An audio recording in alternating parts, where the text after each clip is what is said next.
আসসালামু আলাইকুম। উপন্যাস আবিরের স্প্যারো, পর্ব ৯। লেখনীতে সালমা চৌধুরী। বন্যা কিছুটা উদ্বেল কণ্ঠে শুধালো, আপনাকে কে বলেছে? মেঘ। সেটা তুমি জেনে কি করবে? খাবে কি না বলো। বন্যা আস্তে করে বলল, আজ না, অন্য কোনো দিন। দেখো মেয়ে, কথায় কথায় আমার সাথে বাহানা দিতে এসো না। যদি মনে হয় আমি ছেলেটা বড্ড বেশি খারাপ, আমার সাথে কথা বলা কিংবা দাঁড়িয়ে এক কাপ চা খেলে তোমার চরিত্রের উপর কালো দাগ পড়বে, তাহলে সরাসরি বলো। এরপর তোমার সামনে আসতে আমি তানভীর অন্ততপক্ষে 10 বার ভাববো। বন্যা হিমশীতল কণ্ঠে পড়ল, আমি সেভাবে কিছু বলিনি। আপনি ভুল বুঝতেছেন। আপনি শুধু শুধু আমাকে ভুল বুঝতেছেন। ভুল বুঝতেছি কিনা জানি না, কিন্তু আমার সাথে দূরত্ব রেখে চললে আমি সত্যি সত্যি দূরে সরে যাব। বন্যা চোখ তুলে চাইলো, কপাল গুটালো। তানভীর কথা ঘোরানোর জন্য আবারও বলল, তোমার 100 ভাগ ইগো থাকলে আমার 10 ভাগ হলেও থাকা দরকার। বন্যা মৃদু হেসে বলল, আপনার কি আমাকে দেওয়ার মতো একটু সময় হবে? কেন? 1 কাপ চা খাওয়াতাম আপনাকে। তুমি আমাকে চা খাওয়াবে? রেস্টুরেন্টে যাওয়ার মতো সামর্থ্য আমার নেই, কিন্তু টঙের দোকানের চা খাওয়ানোর সাধ্য আছে। আপনি রাজি থাকলে খাওয়াতে পারি। তানভীর ঠান্ডা কণ্ঠে বলল, ঠিক আছে। অনেকটা সামনে গিয়ে রাস্তার পাশে একটা চায়ের দোকানে দুজনেরই চা খেতে দাঁড়িয়েছে। আশেপাশে তেমন মানুষজন নেই। চায়ের দোকানে 4-5 জন লোক চা খাচ্ছে, যার মধ্যে দুজন সিগারেট টানছে। বন্যা গোল গোল চোখে সেই লোকদের দিকে তাকিয়ে আছে। তাদের হাবভাব দেখে বন্যার চক্ষু যুগল আরো কুঁচকে আসে। তানভীর সে দৃশ্য দেখে বলল, তুমি বরং এপাশে এসে দাঁড়াও, তাহলে ধোয়া আসবে না। বন্যা অতর্কিতে তানভীরের পানে তাকালো। কিছু একটা জিজ্ঞেস করতে গিয়েও থেমে গেল। তানভীর তপ্ত স্বরে বলল, কিছু বলবে? বন্যা এপাশ ওপাশ মাথা নেড়ে না করলো। তানভীর পুনরায় প্রশ্ন করলো, তুমি কি কোনো কারণে আপসেট? বন্যা আবারও চোখ তুলে তাকালো, তবে কিছুই বলল না। বন্যা রাস্তার দিকে মুখ করে দাঁড়িয়ে আছে। তানভীর রাস্তার পাশে দাঁড়ানো। এদিকে সচরাচর গাড়ি চলাচল করে না। হঠাৎ 2-1টা গাড়ি আসে।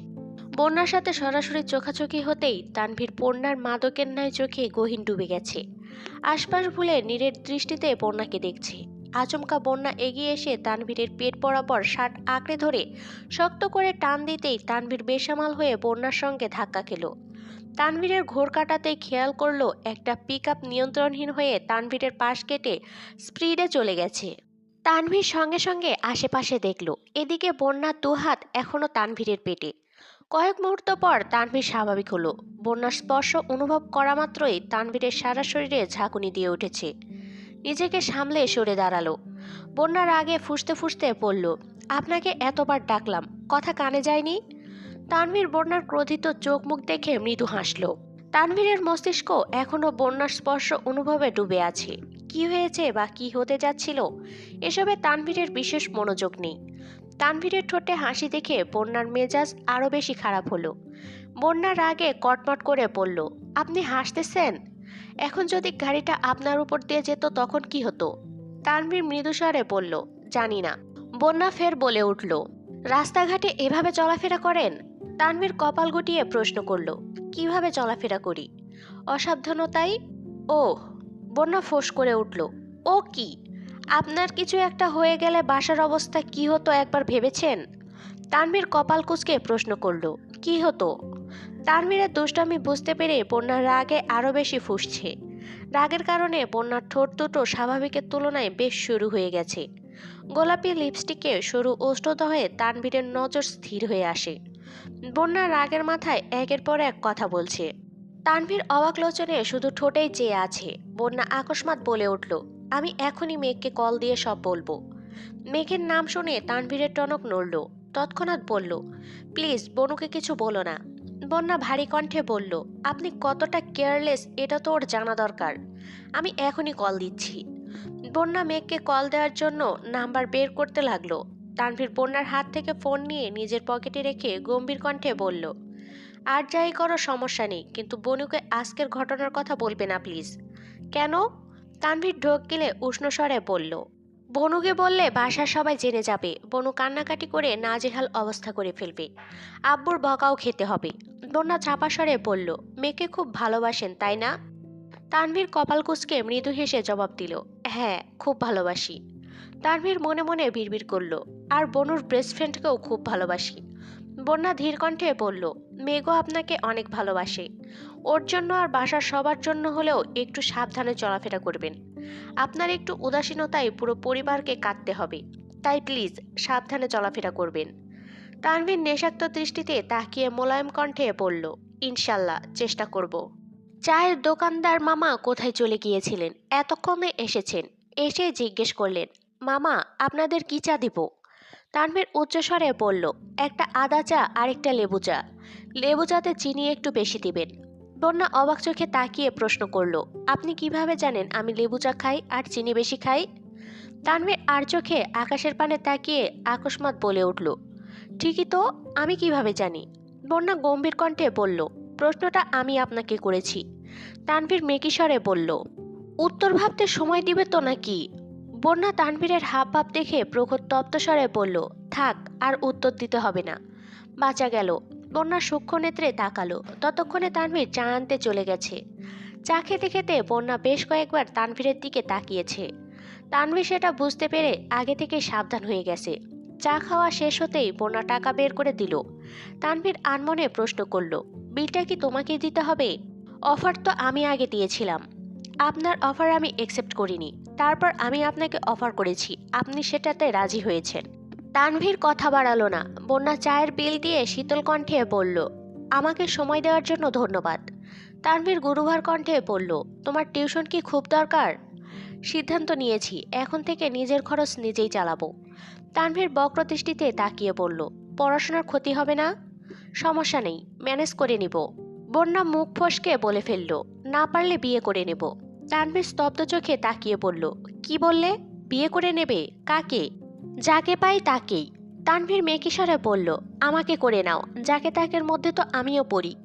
বন্যার নিবৃত্ত কণ্ঠে বলল, কি যাতা বলছেন? আপনার মুখে এসব কথা মানায় না। আমার মুখে কিসব কথা মানায় বলো তো? জানি না, দয়া করে আমাকে এ ধরনের কথা বলবেন না। আমি আপনাকে ভাইয়ের মতো ভাবি। তানভীর হুঙ্কার দিল, ভাববে না? মানে? আমাকে ভাইয়ের মতো ভাববে না। আমি আগেও বলেছি, আবারও বলছি এবং শেষবারের মতো বলছি, আমি তোমার ভাই না, আর তুমিও আমার বোন না। আমার বোন দুইজন, মেঘ, মিম ছাড়া আমার আর কোনো বোন নেই। বন্যা ভ্রুকুসকে তীক্ষ্ণ দৃষ্টিতে তাকিয়ে আছে। বন্যা কিছু বলার আগেই তানভীর প্রশ্ন করল, কোন কোন ক্লাসের স্টুডেন্ট পড়াবে? আর কোন সাবজেক্ট? নবম, দশম সাধারণ গণিত, উচ্চতর গণিত, ইংরেজি, রসায়ন, পদার্থ, জীববিজ্ঞান, আর সপ্তম বা অষ্টম হলে গণিত। ইংরেজি বা যাই হোক, সমস্যা নেই। আচ্ছা, আমি খুঁজে পেলে জানাবো। ধন্যবাদ, আজ আসি। তানভীর রিক্সা ঠিক করে দিল। ভাড়া দিতে চাইলেও বন্যা নিল না। মেয়েটার বয়স কম হলেও আত্মসম্মানবোধ প্রখর। সহজে কারো সামনে মাথা নত করে না। তানভীর নরম স্বরে বলল, সাবধানে যেও, বাসায় গিয়ে একটা কল দিও। কেন? ঠিকমতো পৌঁছেছে কিনা জানতে হবে না? আমার একটা দায়িত্ব আছে তো। বন্যা ক্ষীণ হেসে বিদায় নিল। রাত 9টার পর। তানভীর এখনও বাসায় ফেরেনি। মোজাম্মেল খান সোফায় বসে টিভি দেখছেন। হালিমা বেগম রান্নায় ব্যস্ত। মেঘও এতক্ষণ আম্মুকে সাহায্য করছিল। আবির বাসায় ফিরেছে সেই সন্ধ্যায়। ফ্রেশ হয়ে কিছুক্ষণ শুয়েছিল। মেঘ 2-3 বার রুমে উকিও দিয়েছে, কিন্তু তেমন সাড়া শব্দ পায়নি। কেমন যেন নিঃসঙ্গতায় ডুবে আছে। কিছুক্ষণ আগে ছাদে যাবে বলে বাসা থেকে বের হয়েছে, কিন্তু এখনো আসেনি। মেঘ নিজের কাজ শেষ করে ড্রয়িং রুমে আসতেই মোজাম্মেল খান বললেন, আবি সেই কখন ছাদে গেল, এখনো নামছে না। মেঘ মৃদু স্বরে বলল, আমি কি ডাকতে যাব? যেতে পারবে? হ্যাঁ, যাও। মেঘ ওড়না মাথায় দিয়ে শরীর ঢেকে বের হলো। মেঘ সন্ধ্যার পর সচরাচর ছাদে যায় না। ভূতের ভয় বড্ড বেশি। ছোটবেলা প্রায় স্বপ্নে দেখত ভূতেরা তাকে ডাকছে, তাদের সাথে গল্প করতে বলছে। সেই থেকেই মনে ভয় জন্মেছে। আদি থেকে শুরু করে বাড়ির সবাই এই কথা জানে। মেঘ ভূতেদের অনেক সম্মান করে। ভূতকে কখনো ভূত বলেও সম্বোধন করে না। ছোট থেকে তানারা বলেই সম্বোধন করে। মেঘ ধীর পায়ে ছাদের দিকে উঠতে লাগলো। যেতে যেতে হঠাৎ মনে পড়ল, আবির ভাই যদি ছাদে না থাকে, তানাদের সাথে দেখা হয়ে গেলে কি হবে? মেঘ বুকে অল্প থুথু দিয়ে উঠতে লাগলো।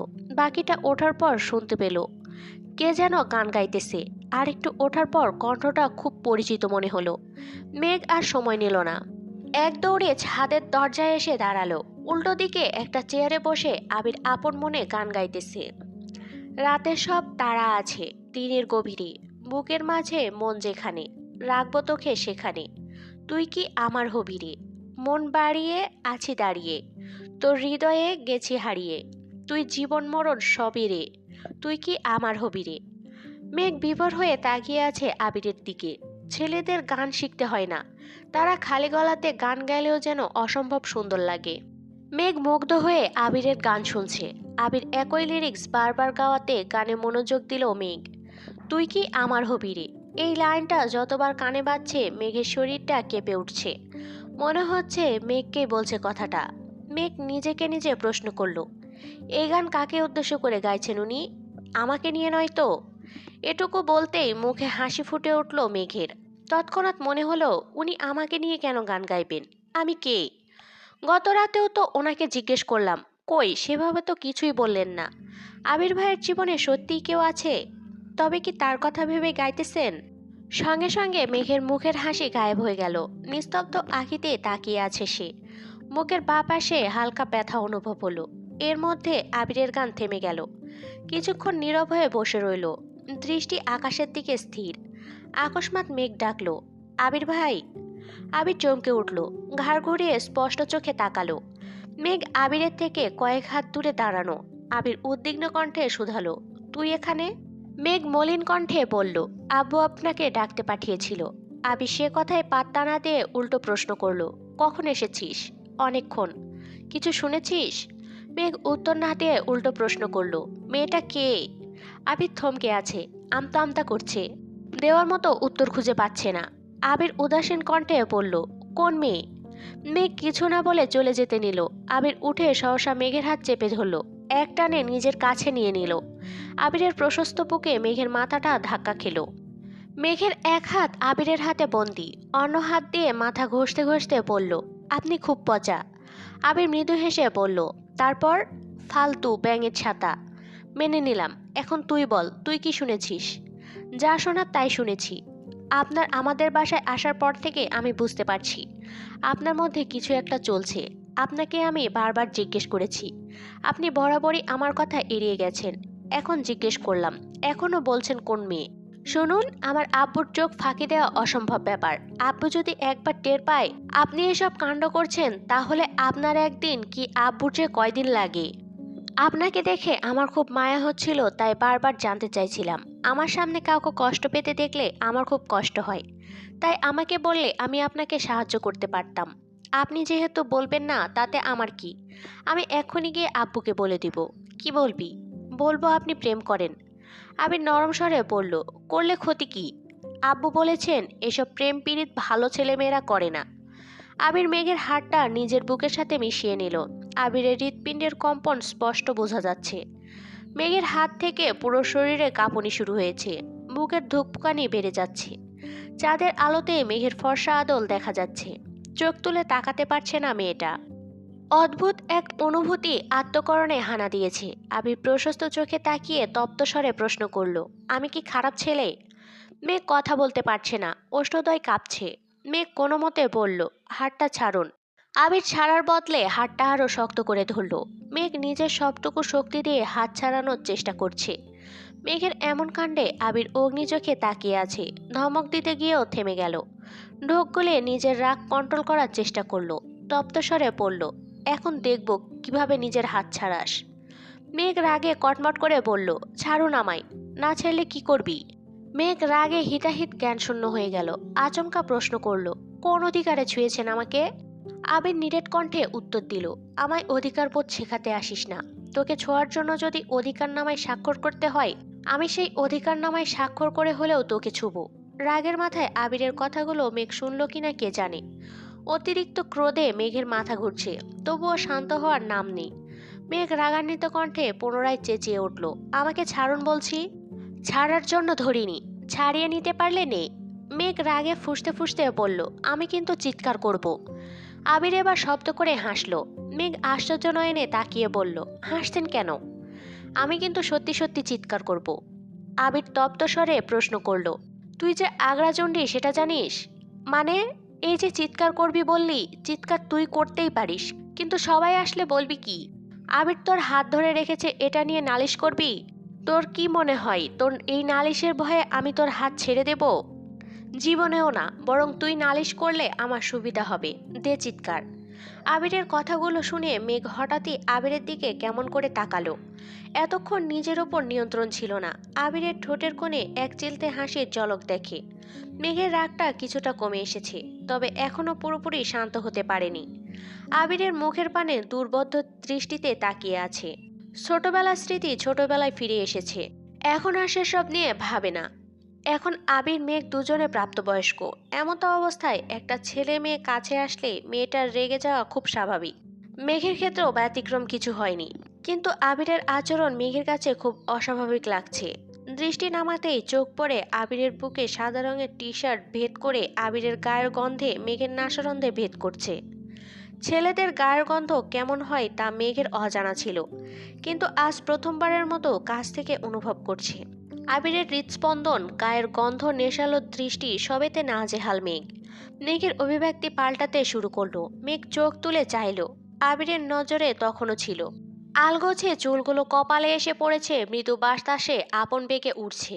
আবিরকে এভাবে দেখে যেন চোখ ফেরাতে পারছে না। আচমকা ফুস করে শ্বাস নিল। নিজের ভেতরে জমানো রাগ ঝেড়ে ফেলতে চাইল। এই মানুষটার সাথে আর যাই হোক, রাগ করে থাকা মেঘের পক্ষে অসম্ভব বিষয়।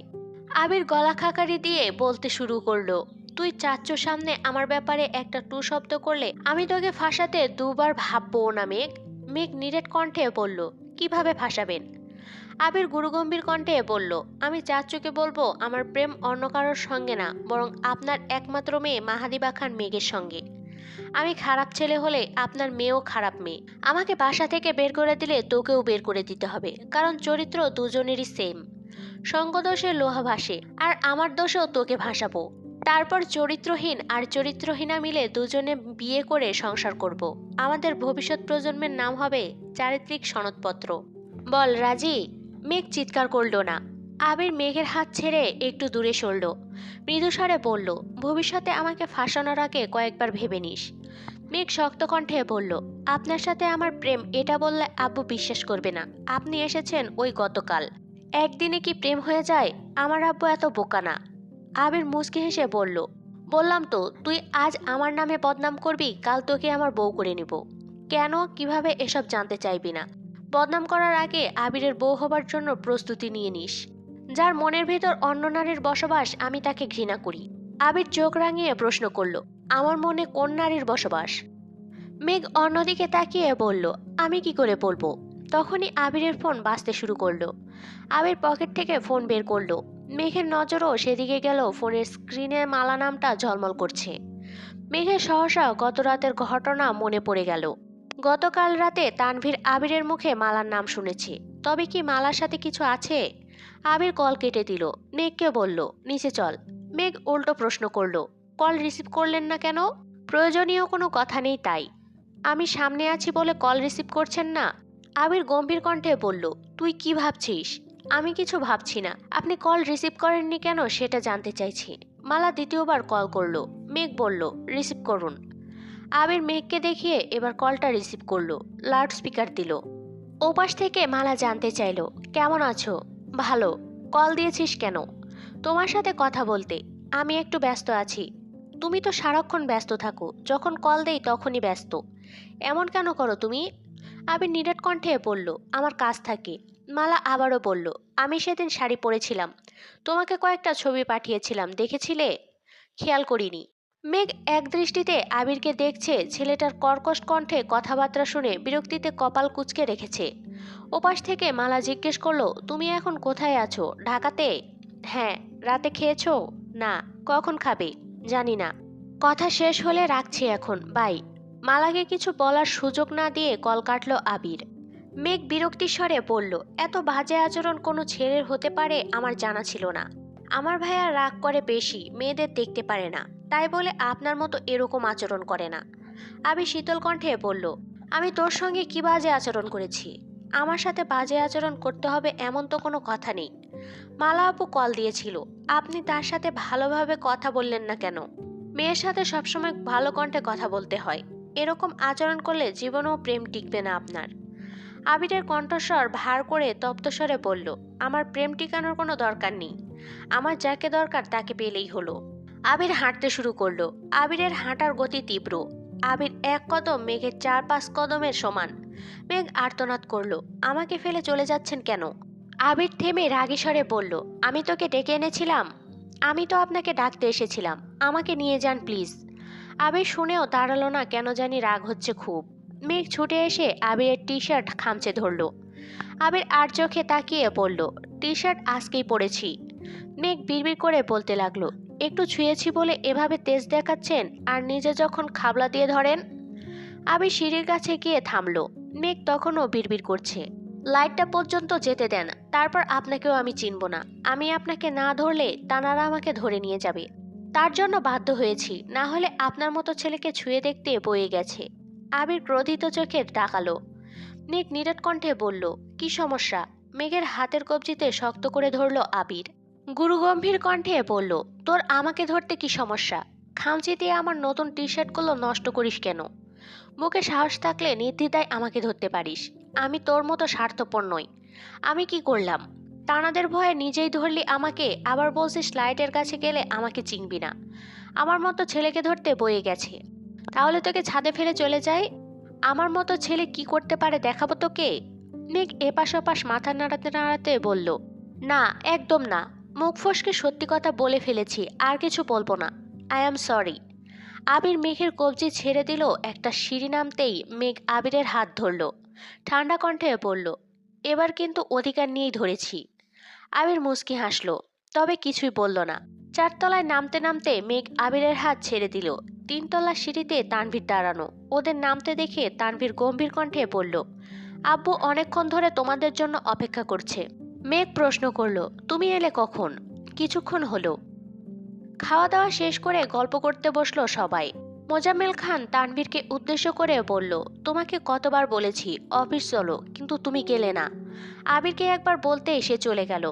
আমার ওকে কিছুই বুঝিয়ে দিতে হয়নি। তানভীর আবিরের দিকে তাকিয়ে মিটিমিটি হাসছে আর মনে মনে বিড়বিড় করছে, আব্বু তুমি বুঝলে না, ভাইয়া তোমার চোখে হিরো সাজার চেষ্টায় আছে।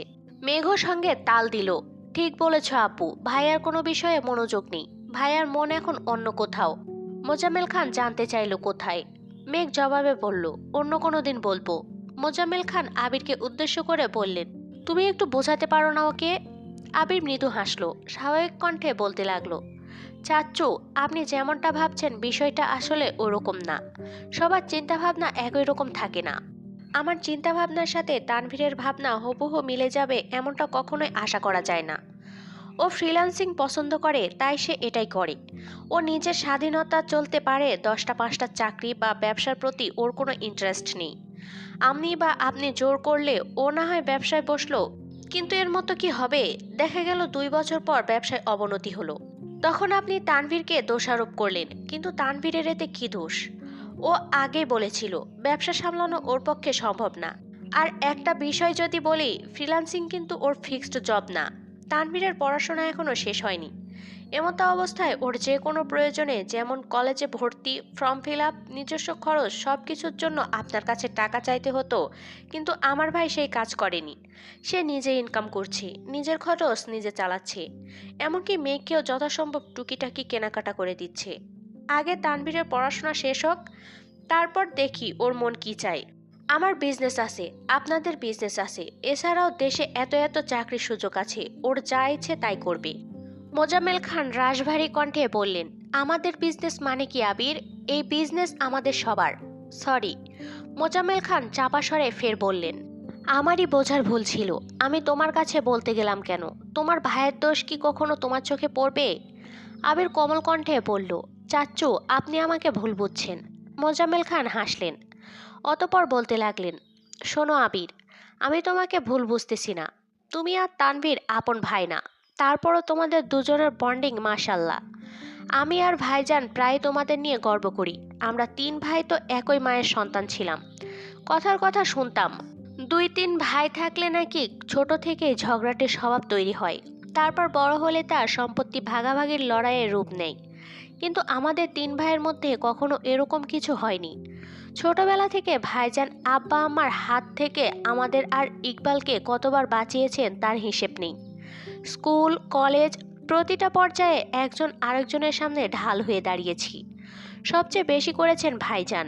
ভাইজানের সবসময় চিন্তাই থাকতো আমাদের নিয়ে। তারপর ভাবি এলেন। ভাগ্য করে ভাবিও পেয়েছি একজন, আলহামদুলিল্লাহ। কখনো মায়ের মতন শাসন করেছেন, কখনো বা বড় বোনের মতো। তুমি ভাইজানের মতোই ওই গুণটা খুব ভালো পেয়েছো। কিভাবে ভাই বোনদের আগলে রাখতে হয় তা তুমি খুব ভালো করেই জানো। আবির নিঃশব্দে হাসলো, মৃদু হাসলো। মেঘ একবার আব্বুকে দেখছে, আবার আবিরের দিকে তাকাচ্ছে। ছাদের ঘটনাগুলো মনে হতেই আলগোসে কপাল কুঁচকালো, মনে মনে বিড়বিড় করলো, ইস, আব্বুর সামনে কি মহান সেজে বসে আছেন, অথচ আমাকে একা পেলেই হিটলার হয়ে যান। মেঘের ভাবনার সেদ পড়ল আবিরের ছোট একটা কথায়, চাচ্চু আমি কাল সকালে চলে যাব। মেঘের তপ্তশ্বাস বেরিয়ে এলো, নিভু নিভু চোখে আবিরের দিকে তাকালো। তানভীরের ভাবভঙ্গি স্বাভাবিক। মোজাম্মেল খান বললেন, এখানে থাকতে কোনো সমস্যা হচ্ছে আবির? আবির মাথা নেড়ে না বোঝালো। হালিমা বেগম প্রশ্ন করলেন, মেঘ কি তোকে খুব বিরক্ত করে বাবা? আবিরের আগে মেঘ ধমকে গেল। এলোমেলো নিঃশ্বাস ছেড়ে শুধালো, আমি আবির ভাইকে কখন বিরক্ত করলাম? আবির মৃদু হেসে জবাব দিল, জন্মের পর থেকে আজ অবধি মেঘের জন্য আমি কোনোদিনও বিরক্ত হইনি। বরং আমার জন্য মেঘ অনেকবার, অনেকভাবে বিরক্ত বোধ করেছে। মেঘ বিস্ময় চোখে চেয়ে আছে। মেঘ মনে মনে ভাবছে, আবির ভাই কি সত্যি সত্যি আমার উপর বিরক্ত হয়ে চলে যাচ্ছেন? মোজাম্মেল খানের আবিরের উদ্দেশ্য বললেন, ভাইজান শুনলে আমার উপর রাগ করবেন। আমরা থাকতে তুমি তোমার বন্ধুর বাসায় থাকবে, এটা কি ঠিক বলো? আব্বুর সাথে আমি কথা বলে নিব, আপনার চিন্তা করতে হবে না। মেঘ নির্বাক চোখে তাকিয়ে আছে, নিজেকে দোষী মনে হচ্ছে, কিন্তু নিজের দোষগুলো ঠিকমতো খুঁজে পাচ্ছে না। আলাপচারিতা শেষ হলো, যে যার মতো রুমে চলে গেল। কিন্তু মেঘের ভাবনা একটাই, তানভীর বন্যাকে কল করছে। বন্যা তখন ক্লাসে। ক্লাস শেষ করে মেঘেরা সবাই একসাথে বসলো। বন্যা ধীর কণ্ঠে বলল, আমি একটু আসছি। মেঘ শক্ত কণ্ঠে বলল, কোথায় যাচ্ছিস? ইমার্জেন্সি কল করতে হবে। মেঘ বন্যার হাত ধরল, গম্ভীর কণ্ঠে বলল, এখন কোথাও যেতে পারবে না। ইদানিং দেখছি তুই আমাদের সাথে ঠিকমতো কথা বলছিস না, ক্লাসেও চুপচাপ থাকিস। সমস্যা কি তোর? এসে বলবো। জি না, আগে বলে তারপর যাবি। এর মধ্যে তানভীর আবারও কল করলো। বন্যা মেঘের থেকে বিষয়টা আড়াল করার জন্য ফোন লুকিয়ে ফেললো। মেঘ সঙ্গে সঙ্গে বসা থেকে উঠে দাঁড়ালো, রাগান্বিত কণ্ঠে হুঙ্কার দিল, তুই আমার থেকে কি লুকানোর চেষ্টা করছিস? তেমন কিছু না। কেমন কিছু সেটাই জানতে চাই আমি। মেঘ খুব জোরাজোরি করে বন্যার ফোন হাতে নিল। ততক্ষণে কল কেটে গেছে। ভিলেন নামে সেভ করা নাম্বার থেকে 2টা মিস কল এসেছে। মেঘ কয়েক মুহূর্ত ভ্রুকুচকে তাকিয়ে রইল। বন্যার নরম স্বরে বলল, এভাবে তাকিয়ে আছিস কেন? তোর লাইফের ভিলেন কে? বন্যা আমতা আমতা করতে লাগলো। মেঘ রাগান্বিত কণ্ঠে আবার বলল, কি হলো, বলবি না? বন্যা মনে মনে ভয় পাচ্ছে, মুখের ওপর কিভাবে বলবে বন্যার লাইফের ভিলেন যে তানভীর। বন্যা শান্ত কণ্ঠে বলল, প্লিজ ফোনটা দে। আমার বেবিকে বিরক্ত করে। তুই বল, আমি এখনই ভাইয়াকে কল করব। মিষ্টি সাদিয়ারাও সামনেই দাঁড়ানো। বন্যা না পেরে বাধ্য হয়ে বলল, তোর ভাই? মানে আমার ভাই তোর লাইফের ভিলেন? বন্যা উপর নিচ মাথা নাড়ালো। মেঘ হতবাক, হা করে তাকিয়ে আছে। এর মধ্যে তানভীর আবার কল করলো। মেঘ বন্যাকে ফোন দিয়ে দিল। বন্যা কল রিসিভ করে একটু দূরে সরে দাঁড়ালো। ওপাশ থেকে তানভীর বলল, তোমার জন্য একটা টিউশন পেয়েছি। বন্যা মলিন কণ্ঠে বলল, কোন ক্লাস? ক্লাস 9। ভালো ফ্যামিলি, আমার বন্ধুর কাজিন। সপ্তাহে 3 দিন পড়াবে, স্যালারিও খুব ভালো। টাইম তুমি তোমার মতো সেট করে নিতে পারবে। বন্যা আস্তে করে বলল, আচ্ছা। তানভীর চিন্তিত কণ্ঠে জানতে চাইল, খুশি হওনি তুমি?